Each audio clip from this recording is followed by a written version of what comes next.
everyone, welcome back to another episode of Panther Report News. My name is Melissa Perez, and to start off the show, we have a Georgia resident with 2,200 miles under his belt, using the motto, "Embrace the Suck," to help him get through the journey. Our reporter, Jeremy Jones, takes us along for this adventure. It took Georgia resident Nicola Vrand 5 months to hike 2,200 miles. I knew that I wanted to travel after I graduated from college, and one of my friends, Matt and Charlie, they suggested I go and hike the Appalachian Trail. A good friend of his, Luke Rigby, commended him for hiking the entire trail. So it was definitely very impressive. I could not imagine trying to do that, hiking every day for, I think it was 4 or 5 months straight. Nicola managed to maintain a pretty positive attitude throughout the hike while also capturing some beautiful pictures. However, he did have some rougher days.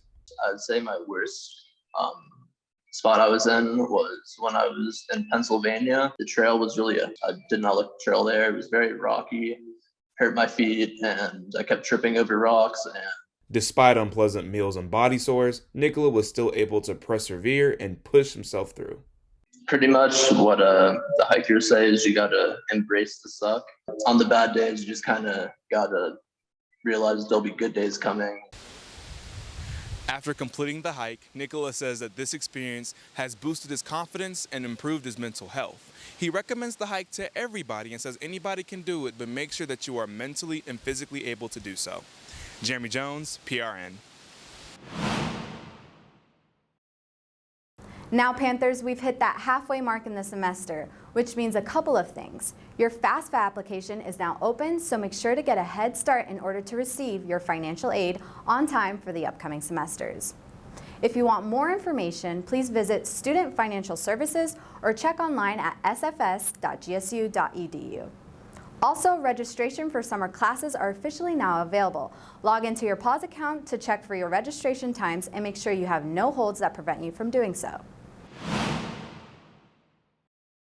This past week, the GSU Peace Club held a meeting here on campus just in time for the Atlanta Assembly Week of Action. Our reporter Shalom Thomas gives us all the details.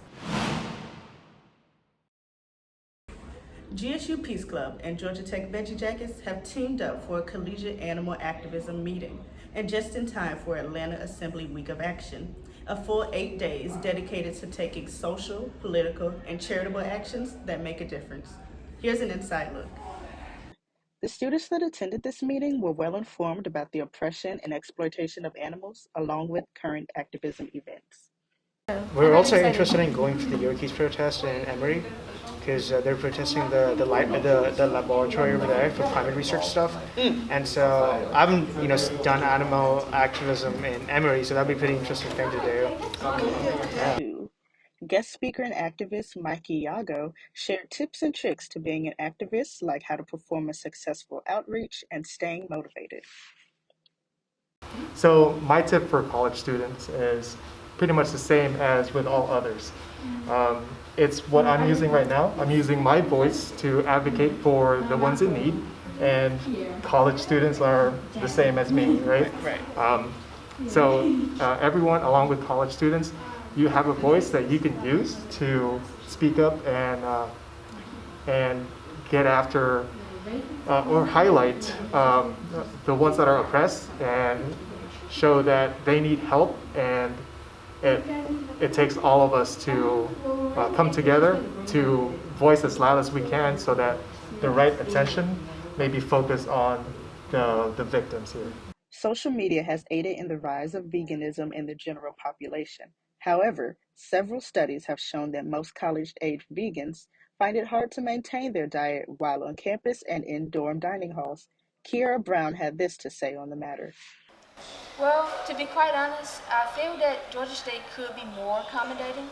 There are some options available here on campus. You do have to do your research, but I feel like, Georgia State should be more accommodating because there aren't, easily regularly meals available like in the dining halls, for instance, and there should be. Thank you for tuning in to this week's episode of Panther Report News. Be sure to follow us on all of our social media platforms at GSU PRN. We will see you all next week.